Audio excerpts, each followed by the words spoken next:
So, how to use this time to plan your own adventure. I live in the UK, so there's heaps and heaps of stuff you can explore here. There's no golden way of doing it, it really depends on what you do, but just to give you some tips, the way I approach some things. So I sometimes read a really good book and then would like to go to the place. There's a place in Scotland, for example, called Callum's Road, which has inspired me to do a trip up there. There's loads and loads of information on Google, so normally that's my first point of call. And then there's a couple of websites in the UK. One of them is heritagepaths.co.uk, which is great because it lists all the ancient routes in Scotland and gives you a good idea. In Scotland there's Trovers roads, there's the general rates military roads, there's paths that have been used for a long time, but they haven't been used ever since, and a lot of them still exist. Some are tarmacked over, some have been made into public roads, some of them sometimes don't exist, so you'll possibly end up running or pushing your bike over a stretch of field where there's no visible path, but that's for me part of the adventure. So look online.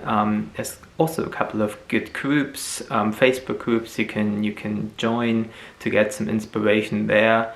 My general advice on that one is make your own adventure, so don't get too carried away with other people do.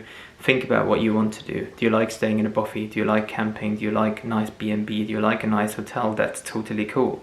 Make a trip that fits you. So if you like to stay indoors, then don't make the distances too big in between the days, because in reality sometimes bad weather kicks in and things like this, so manage expectations. If you're planning a route, there's always one thing I look after, that's the gradients, and that's the amount of climbing in a day, and that pretty much applies to all sports, not just cycling. So if you've got a lot of climbing in a day, then try to make the days as short as possible.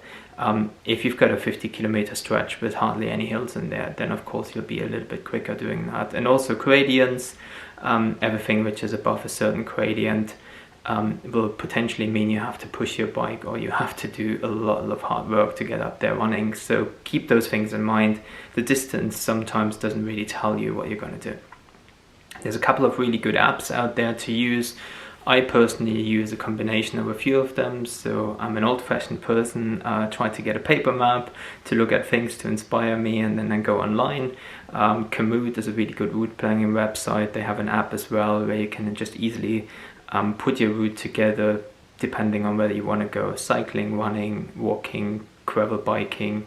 They've got loads of options, and it's based on OpenStreetMaps, so it's a open source tool, so a lot of the routes are normally up to date, which are in there. So I use that, put together my route, look at the gradients, look at the surface, and then look at what's around. Do some Google search, are there interesting places around there, and pretty much that's a good backbone for doing an adventure. However, one thing which is super important is, if you do that, and if you've got the time to do that now, also think about when we're going back to normal actually to do your trip. So don't plan anything and then put it away and say, I might be doing that at some stage. I think the reality is, the further you push it away, the less likely you're to do something. So I think none of us would have expected to be in this position at the moment. So I think if we are having the freedom again to travel, then use this opportunity and actually do it. There's never an ideal time to do things, and there will never be. I've experienced that myself with a round the world trip. So if you're able to, don't put it too far ahead of you and do it. And I think you'll possibly end up in a position where you really like it, and you will plan the next adventure while you're out there already.